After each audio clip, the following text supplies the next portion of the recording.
नमस्कार सांग मैंने मोर चैनल स्मितास एजुकेशन 9 को आपण मानक स्वागत। तो आज आम पढ़ा लेक्चर नंबर 38 आउ मुगल साम्राज्य आम ऑलरेडी स्टार्ट हो सारी। तो आम पढ़ीदे कि केमती बाबर इन्वाजन कले आउ बैटल ऑफ पानीपत रे केमती हरइले आमर इब्राहिम लोधी वंशर जो लास्ट राजा थे इब्राहिम लोधी को।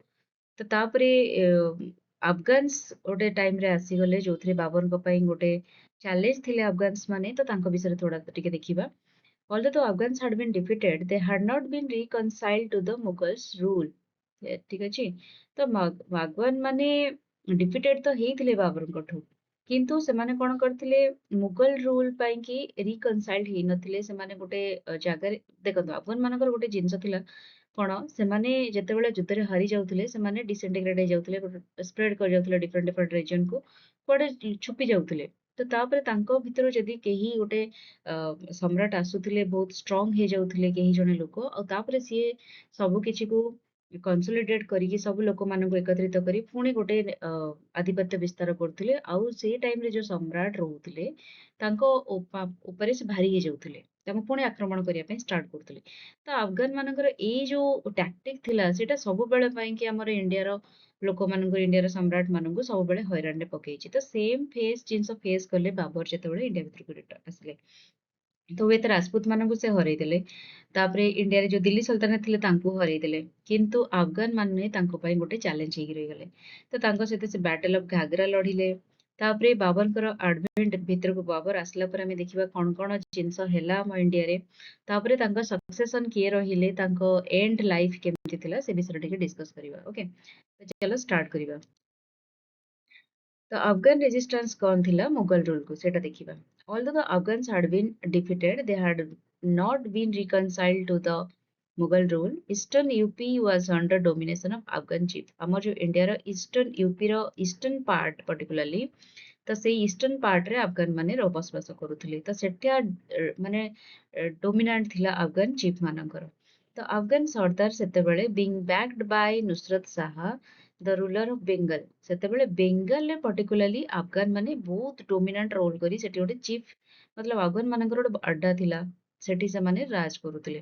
तांकर जो थिले चीफ थिले जेंका ना थिला अफगान सरदार नुसरत शाह से बेंगाल रे सेतेबेले रूल करथिले आ से इब्राहिम लोधी का झियो को से मैरिज करथिले।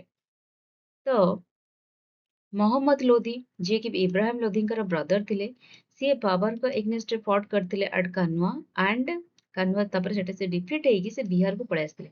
हमें पढ़िले पिछले पूर्व वीडियो रे जो जेतेबेले बाबर एडवेंट कले इंडिया भितर को तापर समस्त भाबिथिले कि इंडिया भितर से आसिकी तैमूर को भली सब किछि जिंस पत्र ट्रेजरी नेकी से पळेबे तांको एरिया को इंडिया रे रहिबेनी किंतु से इंडिया रे ही माने साम्राज्य विस्तार करने को लगिले इंडिया रे ही बसवास करने को लगिले रूल करने को लगिले जोटा कि हजम हेलानी तांको जो माने सपोर्ट करूथले इंडिया रो लोक माने।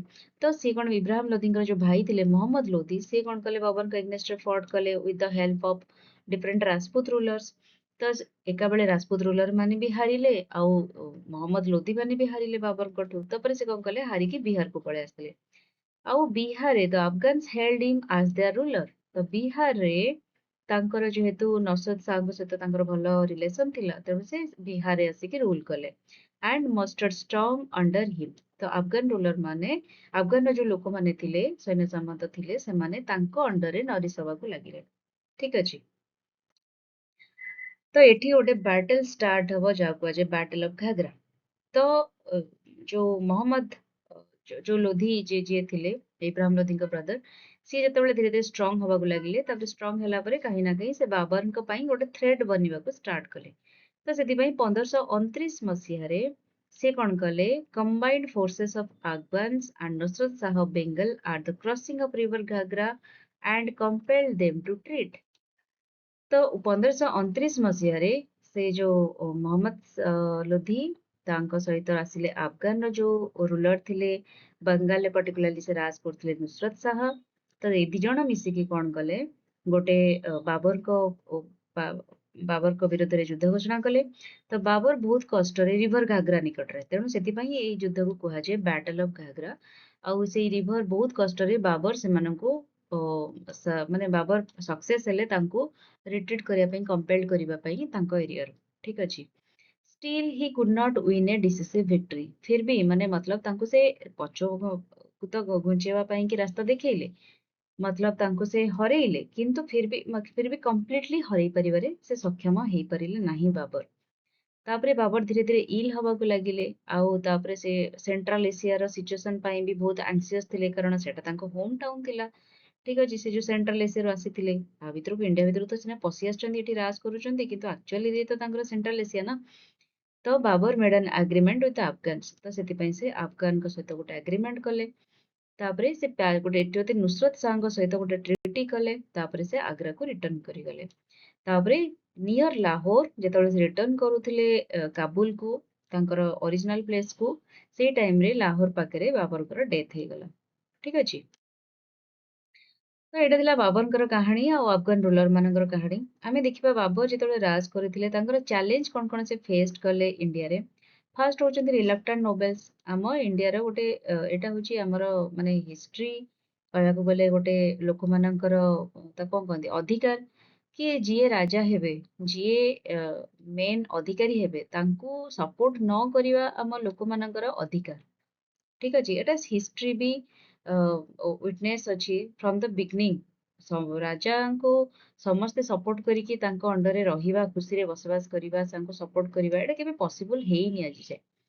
ତ ବାବର ବି ସେମ ଜିନିଷ ଫେସ୍ କଲେ ଇଣ୍ଡିଆରେ। ତାଙ୍କର ଯୋଉ ମେନି ଅଫିସ, ତାଙ୍କର ବଡ ବଡ ଯୋଉ ମନ୍ତ୍ରୀ ସବୁ ଥିଲେ, ସେମାନେ not prepared for a long campaign in India. ଠିକ ଅଛି, ତ ତାଙ୍କର ଯୋଉ ମନ୍ତ୍ରୀମାନେ ଥିଲେ, ସେମାନେ ଚାହୁଁନଥିଲେ ଇଣ୍ଡିଆରେ ଆସିକି ଗୋଟେ ଲଙ୍ଗ କ୍ୟାମ୍ପେନ୍ କରିକି ଏଠି ବସବାସ କରିବା ପାଇଁ ସେମାନେ ଚାହିଁନଥିଲେ। ସେମାନେ ତାଇମୁରଙ୍କ ଭଳି ଚାହିଁଥିଲେ କି ଇଣ୍ଡିଆରେ ସେମାନେ ଟ୍ରେଜେରୀ ନେଇକି ସବୁ କିଛି ହରେଇକି ପଳେଇବେ ତାଙ୍କ ଏରିଆକୁ। କିନ୍ତୁ ବାଧ୍ୟ ହେଇକି ବାବରଙ୍କର ଡରରେ ସେମାନେ ରହିଗଲେ ଇଣ୍ଡିଆରେ। ତ ସେମାନେ they longed for their kinsmen and the cool climate of central Asia. ତ ସେଣ୍ଟ୍ରାଲ ଏସିଆର ଯୋଉ କୁଲ କ୍ଲାଇମେଟ ଥିଲା, ତ ସେଠି ସେମାନେ ସେଠୁ ବିଲଙ୍ଗ କରୁଥିଲେ। ତ ଇଣ୍ଡିଆର କ୍ଲାଇମେଟ, ଇଣ୍ଡିଆର ସବୁ କିଛି ତାଙ୍କୁ ସୁଇଟେବଲ ହଉନଥିଲା, ଗୋଟେ ଷ୍ଟ୍ରେଞ୍ଜ ଥିଲା। ତ ସେଠି ବସବାସ କରିବା ତାଙ୍କ ପାଇଁ ଥୋड़ा ଡିଫିକଲ୍ଟ ହଉଥିଲା। ତ with the onset of the hot weather their misgivings had further increased. ତ ଯେଠି ଯୋଉ ହଟ୍ ୱେଦରକୁ ସେ ଟଲେଟ୍ କରିପାରୁନଥିଲେ, ଏଇଟା ଗୋଟେ ଜିନିଷ ଥିଲା। ତାଙ୍କ ନୋବେଲ ମାନଙ୍କ ତରଫରୁ ତାଙ୍କୁ ରେଜିଷ୍ଟାନ୍ସ ଦେଖିବାକୁ ମିଳିଥିଲା। ବାବରଙ୍କ ରେସ୍ପନ୍ସ କଣ ଥିଲା? Babar knew that the resource in India alone would enable him to build a strong empire and satisfy his begs.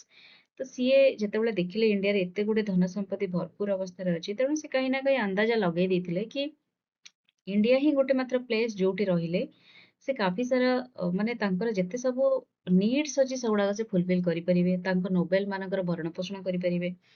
ତ ତାଙ୍କର କାଫି ସେ ନିଜକୁ ଷ୍ଟ୍ରଙ୍ଗ ବନେଇ ପାରିବେ। ସେଥିପାଇଁ ସେ ତାଙ୍କର ଇଣ୍ଟେନସନ ଚେଞ୍ଜ କରିଦେଲେ ଇଣ୍ଡିଆରେ ରହିବା ପାଇଁ କି, and granted leave to a number of Begs who wanted to return to Kabul. ତ ତାଙ୍କର ଯୋଉମାନେ ସୈନ୍ୟ ମନ୍ତ୍ରୀ ମାନେ ଚାହୁଁଥିଲେ ତାଙ୍କ ଏରିଆକୁ ରିଟର୍ନ କରିଯିବା ପାଇଁ, ତାଙ୍କ ହୋମ ଲ୍ୟାଣ୍ଡକୁ, ସେ ସେମାନଙ୍କୁ ଗ୍ରାଣ୍ଟ କରିଦଉଥିଲେ, ଯାହାକୁ ଯିବାର ଅଛି ଯାଅ, ଯାହାକୁ ରହିବାର ଅଛି ରୁହ। ହେଲା, ହଷ୍ଟେଲ ପପୁଲେସନ, ସେ ଗୋଟେ ରିମାର୍କେବଲ ହସ୍ଟିଲିଟି ପାଇଥିଲେ ଫ୍ରମ ଦ କମନ ସିଟିଜେନାରୀ ହୁ ହାଡ ବିଟର ମେମୋରିଜ ଅଫ ଜେନୋସାଇଡ ଅଫ ତାଇମୁର। ତାଇମୁରଙ୍କଠୁ ଯୋଉମାନେ मतलब ତାଇମୁରଙ୍କ ଟାଇମରେ ଯୋଉମାନେ ଜେନୋସାଇଡ मतलब ଯୋଉ ମାରପିଟ ହଣାକଟା ଯୋଉ ହେଇଥିଲା, ସେଇ ଟାଇମରେ ଯୋଉ ଲୋକମାନଙ୍କର ଗୋଟେ ବିଟର ଏକ୍ସପିରିଏନ୍ସ ଥିଲା, ମେମୋରି ଥିଲା, ସେମାନେ କାହିଁ ନା କାହିଁ ବାବରଙ୍କଠୁ ଗୋଟେ ଭଲ ମଣିଷ ହବାର ପ୍ରସ୍ପେକ୍ଟିଭ ପାଇଥିଲେ। ତ ସେଥିପାଇଁ ହି ହ୍ୟାଡ ଟୁ କଣ୍ଟିନ୍ୟୁଅସଲି ୱେଜ୍ ବ୍ୟାଟଲ୍ସ ଟୁ ଲେ ଫାଉଣ୍ଡେସନ ଅଫ ହିଜ ନାସେଣ୍ଟ କିଙ୍ଗଡମ। ତ ତାପରେ ବି ବାବର କଣ କରୁଥିଲେ, କଣ୍ଟିନ୍ୟୁଅସଲି ତାଙ୍କୁ ବ୍ୟାଟେଲ ଫାଉଣ୍ଡ କରୁଥିଲେ, କରିବାକୁ ପଡୁଥିଲା, ତାଙ୍କୁ ଗୋଟେ ଫାଉଣ୍ଡେସନ ବନେଇବାକୁ ପଡୁଥିଲା। ତାଙ୍କ କିଙ୍ଗଡମ ର ଗୋଟେ ଫାଉଣ୍ଡେସନ ବନେଇବା ପାଇଁ ତାଙ୍କୁ କଣ୍ଟିନ୍ୟୁଅସଲି ବ୍ୟାଟେଲ ର ସାମ୍ନା କରିବାକୁ ପଡୁଥିଲା। ଠିକ ଅଛି, ସାଙ୍ଗମାନେ ଏବେ ଆମେ ଦେଖିବା ବାବର ଯେତେବେଳେ ଆଡଭେଣ୍ଟ କଲେ ଆମ ଇଣ୍ଡିଆ ଭିତରକୁ ଆଉ ଆସିକି ରହିଲେ, ଆଉ ତାଙ୍କର ସାମ୍ରାଜ୍ୟ ବିସ୍ତାର କଲେ, ତାର ସିଗ୍ନିଫିକାନ୍ସ କଣ ରହିଲା ସେ ରହିଲା ଭିତରେ। ତ ପ୍ରଥମ କଥା ହଉଛି security from external invasion from north west. ଯେହେତୁ ବାବର ଷ୍ଟ୍ରଙ୍ଗ ଥିଲେ, ଆଉ ତାଙ୍କର ବହୁତ ଭଲ ଟ୍ୟାକ୍ଟିକ ଥିଲା ଯୁଦ୍ଧରେ, ଯୁଦ୍ଧକୁ ମ୍ୟାନେଜ କରିବା ପାଇଁ କି, ଆଉ ଗୋଟେ ସାମ୍ରାଜ୍ୟ ଚଳେଇବା ପାଇଁ କି, ଆଉ ବହୁତ ଭଲ ବି ତାଙ୍କ ଇଣ୍ଟେନସନ ବି, ସେ ବହୁତ ମାନେ ଲୋକମାନଙ୍କ ଜିନିଷ ବି ଭଲ ବୁଝୁଥିଲେ। ତ ଗୋଟେ ଟାଇମରେ ସିକ୍ୟୁରିଟି ରହିଲା କି ନର୍ଥ ୱେଷ୍ଟ ଫ୍ରଣ୍ଟାୟାର ଗୋଟେ କ୍ୟାପାବଲ ରୁଲର ରୁଲର ମାନେ ଗୋଟେ କ୍ୟାପାବଲ ରୁଲର ନର୍ଥ ୱେଷ୍ଟ ଫ୍ରଣ୍ଟାୟାରକୁ ସିକ୍ୟୁରିଟି ପ୍ରଦାନ କଲା। ବୁଝିପାରୁଛନ୍ତି? ତ ଆଫ୍ଟର ଦ ଡାଉନଫଲ ଅଫ କୁସନ ଏମ୍ପାୟାର, ଯୋଉଟା କି ନର୍ଥ ୱେଷ୍ଟ ବର୍ଡରରେ ସେମାନେ ରାଜ କରୁଥିଲେ, काबुल कांधार ये सब जगह मानकरे तो कुशन एम्पायर जेतले डाउनफॉल हला काबुल डाउनफॉल हला कांधार तो एमाने सब इंटेग्रल पार्ट बनी गले नॉर्थ इंडिया रो तो these areas were always acted as staging places for an invasion of India तो कुशन एम्पायर रो डाउनफॉल परे ए सब जगह गुडा को गोटे नॉर्थ ईस्ट फ्रंटियर हम इंडिया रो कोन हला गोटे माने एमती पोजीशन बनी हला कि केही भी आसी कि इन्वेजन करि परिबे तो बाबर जेतବେଳେ डोमिनेट कले से जगह गुड़ाक आ बाबर को सक्सेसर जो माने कि आगु आमे पढ़िबा तांकर जो सक्सेसर रहिले हुमायूं हे गले अकबर हेले जहांगीर हेले से माने ते स्ट्रांग एनफ थिले कि जोथि पई कि इंडिया सिक्योर फील कला इंडिया रो नॉर्थ ईस्ट बॉर्डर एकदम सिक्योरिटी मेंटेन हे गला सेठी for almost 200 years next 200 year पर्यंत इंडिया रो नॉर्थ ईस्ट बॉर्डर सिक्योर हे गला ट्रेड एंड कॉमर्स रे भी काफी सिग्निफिकेंट रोल रहिला अकबर बाबर को आसिला परे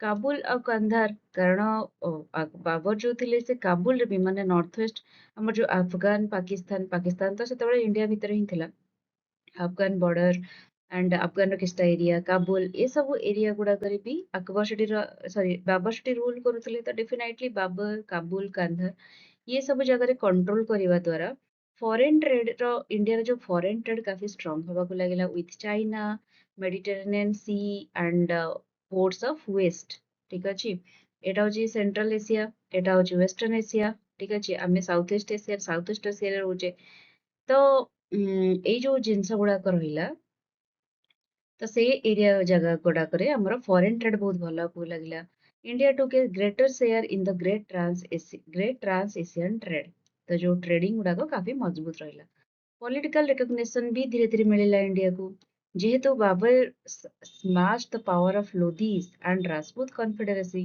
जेहेतु से राजपूत मानन को भी हरेले लोधी मानन को भी हरेले गोटे टाइम रे अफगान मानन को भी हरेले तो बाबर कर गोटे टाइप रो रिकॉग्निशन स्टार्ट हे गला तो एटा this was a long step towards the establishment of an all India empire तो धीरे धीरे जो मुगल साम्राज्य स्थापना हैला सेथिरे ए रिकॉग्निशन टा गोटे बहुत बड़ काम ते लागू को ठीक अछि नेक्स्ट आम देखा military strategy and modern warfare technology कौन रहा बाबर टाइम रे Babur introduced a new mode of warfare in India सेटा तुम पढ़िले जिते से लोधी को आक्रमण कले तो गोटे skilled combination of cavalry and artillery जोटा कि आम देखी गन रोटे अलग प्रकार से एडवांस टेक्नोलोजी यूज करुले जोटा कि जो आसी Iraq Iran area Arabian country तो से तार भी जो एडवांस टेक्नोलोजी से यूज करुले rapid popularization of gunpowder artillery एगुड़ाक सब पॉपुलराइज हवा लगे इंडिया रे He re-established the crown which had been eroded since the death of Firoz Tughlaq. Firoz Tughlaq परे जो धीरे धीरे इंडिया सम्राट मानकर जो वीकनेस धरा पड़ा जो धीरे धीरे क्राउन उपरे जो आमर आँच आसला माने एते स्ट्रॉन्ग क्राउन कहीं नथिले स्ट्रॉन्ग राजा किए नथिले से ताकू रीएस्टाब्लिश कले ठीक अच्छे कल्चर जदि आम कथा हवा ताले he was deeply learned in Persian and Arabic Persian और अरबिक लैंग्वेज रे से गोटे बहुत एजुकेटेड पर्सन थिले काफ़ी सारा जिनस से शिखी तो फेमस राइटर थिले तुर्किश लैंग्वेज रे तांको फेमस वर्क भितर होची तुजुक इ बाबरी और मासनावी ये दुटा से लिखिथिले तांकर निज भाषा रे laid out numbers of formal gardens with running water तांको टाइम रे जो सबुठु बड़ गार्डन थिला जोटा कि रामबाग गार्डन इन आग्रा ठीक अच्छे से बनई well known for that period तो न्यू कॉन्सेप्ट ऑफ स्टेट कौन रहा he introduced a new concept of state which was to be based on the strength and prestige of the crown से जो state बनैले माने जो kingdom बनैले सेटा based हला गोटे राजार strength आउ prestige को base करके सेटा बनागला absence of religious and sectarian bigotry माने जो religious उपरे orthodox टाइप रो जो जिनस चली गोटे रिलीजियस को बेस करी जो सिस्टम चलूला सेटा भी कहीं ना कहीं से हटेले कारण से सबु धर्म को टॉलरेट करुले carefully fostering of culture and fine arts जेहेतु से गोटे लर्न पर्सन थे गोटे एजुकेटेड पर्सन थे से फाइन आर्ट एंड कल्चर को भी कहीं ना कहीं पैट्रोनाइज करुले तो ये सबू जिनस गुड़ाक this provided a precedent and direction for his successor तो तांको अनुसरण करिके तांकर जतिक सक्सेसर माने रहिले तांको परे जो माने साम्राज्य ले सेही तांको नीति को फॉलो करिके आगु को बढ़िबा जो बढ़िले एटा कहीं ना कहीं गोटे स्ट्रांग मुगल एम्पायर क्रिएट करेला ठीक अछि तापर आमे लास्ट रे देखिबा बाबरଙ୍କର केमती एंड होची तांकर डेथ केमती होची तांको माने तांको टाइमटा केमती सरुची। बाबर बिकेम अनवेल 1530 मसीहारे से धीरे धीरे असुस्थ हबाकू लागिले। तांकर ब्रदर इन लॉ प्लॉट करथिले with certain Mughal court nobility to अनसर्व द थ्रोन फॉलोइंग बाबा's डेथ बायपासिंग ह्यूमन। बाबरଙ୍କର जणे ब्रदर इन लॉ थिले जे कि से जेतल देखिले कि बाबर अनवेल माने असुस्थ हबाकू जाउछन्ती असुस्थ अछन्ती तेणु से तांकर जो पुत्र थिले ह्यूमन को बायपास करिकी से निजे प्लॉट रेडी कले कि से मुगल रो सम्राट हेबे बोली। जो ह्यूमन थिले बाबरଙ୍କର एल्डेस्ट सन ठीक अछि किंतु ह्यूमन कोन कले आगरा को रस कले आगरा को पळेले to defend his claim to the throne, but he soon became severely ill.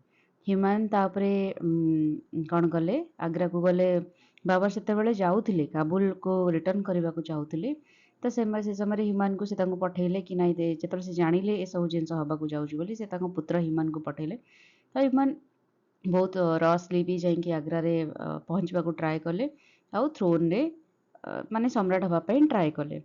Babar को डेथ है किंतु से जेतले पहुंचिले से सेठी सिवियरली इल हे गले सी भी असुस्थ हे गले।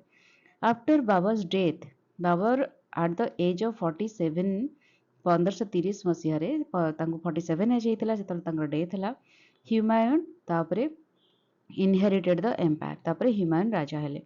Humayun like his father would fall from power and be thrown into exile only to return and lay his claim to India. Humayun को भी राजनीति काल काफी भल नथिला बाबरଙ୍କ भଳି से भी बहुत कम पीरियड पर्यंत राज करचंती किंतु से भी बहुत स्ट्रगल करचंती लाइफ रे किंतु by the end of his life से चेष्टा जो करिथिले तांको एम्पायर को एनलार्ज करिबा पई एस्टाब्लिश करिबा पई से किछि हद तक करि पारथिले किंतु मुगल साम्राज्य को पीक रे पहुंचैथिले तांकर माने तापरे जो पीक स्टेज आस्थिला सेटा ओनली अकबरଙ୍କ टाइम रे ही हासिथिला तांको पुत्र जे अकबर थिले। The conclusion ଆମେ ଏବେ ଦେଖିବା although Babur's Mughal empire governed India for barely 4 years Babar 4 ବର୍ଷ ଇଣ୍ଡିଆରେ ରାଜ କରିଥିଲେ କିନ୍ତୁ ତାଙ୍କର ଯୋଉ ଲଭ୍ ଅଫ୍ ନେଚର ପ୍ରତି ତାଙ୍କର ଯୋଉ ଲଭ୍ ଥିଲା ଯୋଉଟା କି ଇନ୍ସପାୟର୍ଡ କରିଥିଲା to design gardens of great beauty that remained an integral component of every Mughal fort ମାନେ ସେ ଯୋଉ ଗାର୍ଡେନ୍ ସବୁ ତିଆରି କରୁଥିଲେ ଯୋଉଟା କି ନେଚରକୁ ଭଲ ପାଇକି ସେ ତିଆରି କରୁଥିଲେ ସେଇଟା ମୁଗଲ ସାମ୍ରାଜ୍ୟର ଯେତେ ସବୁ ସମ୍ରାଟ ମାନେ ଥିଲେ ସେମାନେ Mughal fort palace and imperial structure ଯୋଉ ବନିଥିଲେ ତାଙ୍କରି କନସେପ୍ଟରେ ବି ପ୍ରାୟ ବନା ଯାଇଥିଲା। ବ୍ୟାଟେଲ୍ ଅଫ୍ ଘାଘରା ଯୋଉ ଥିଲା ସେଇଟା ଗୋଟେ 1529 ମସିହାରେ ଯୋଉ ଭିକ୍ଟ୍ରି ହେଇଥିଲା ବାବର ଆଫଗାନ ମାନଙ୍କୁ ସେଥିରେ ଡିଫିଟ୍ କରିଥିଲେ ଫ୍ରମ୍ ବଙ୍ଗାଲ ବିହାର ଆସାମ ଓଡ଼ିଶା ଏସବୁ ଜାଗାରେ ଯୋଉମାନେ ଆଫଗାନ ମାନେ ରୁଲ୍ କରୁଥିଲେ ଆଣ୍ଡ ପାଖାପାଖି ଅଦର ଷ୍ଟେଟ୍ ଗୁଡ଼ାକ ବି ଆଉ ଯାହାପରେ ଗୋଟେ ମହମ୍ମଦ ଲୋଧି ମାନଙ୍କର ଯୋଉ ଆଲିଆନ୍ସ ଥିଲା ସେ ତାକୁ ବି ସେ ହରେଇଥିଲେ तो it temporarily crippled anti Babur measures तो आंटी बाबर माने बाबर के एग्नेस्ट जो सब लोक माने थिले सेटा कहीं ना कहीं तांको आंटी क्रिपल कर देइथिला माने माने बाबर को एग्नेस्ट छिड़ावा पई कि साहस माने करि पारि नथिले ठीक अछि। आउ the last one is the Mughal empire grew from Kabul in the west to Ghaghara in the east Ghaghara माने जो जगह रे अफगान रूल करथिले आउ काबुल होची जोठी बाबर निजे राज करुଥିଲେ एस्टाब्लिश थिले आउ तांको जो उज्बेक माने आक्रमण कला परे से इन्वाजन करथिले इंडिया भितर को तो से काबुल रु वेस्ट रे काबुल रु आरंभ करी ईस्ट रे घाघरा पर्यंत आउ नॉर्थ रे हिमालय ठु आरंभ करी दक्षिण रे ग्वालियर पर्यंत हैला एटा थिला बाबरଙ୍କର कन्क्वेस्ट सेही एरिया गुडा को आहुरी इंडिया रे एक्सटेंशन कले तांकर नेक्स्ट सक्सेसर माने जेतेबेले आसिले तो तांको विषय में धीरे धीरे मुगल साम्राज्यर सबु सम्राट मान विषय पढ़ा सबकि पढ़ा तो नेक्स्ट वीडियो पाएंगे stay tuned with my channel वीडियोटी केमती लगे निश्चय कमेंट बॉक्स में जनइबे टाटा bye bye and take care.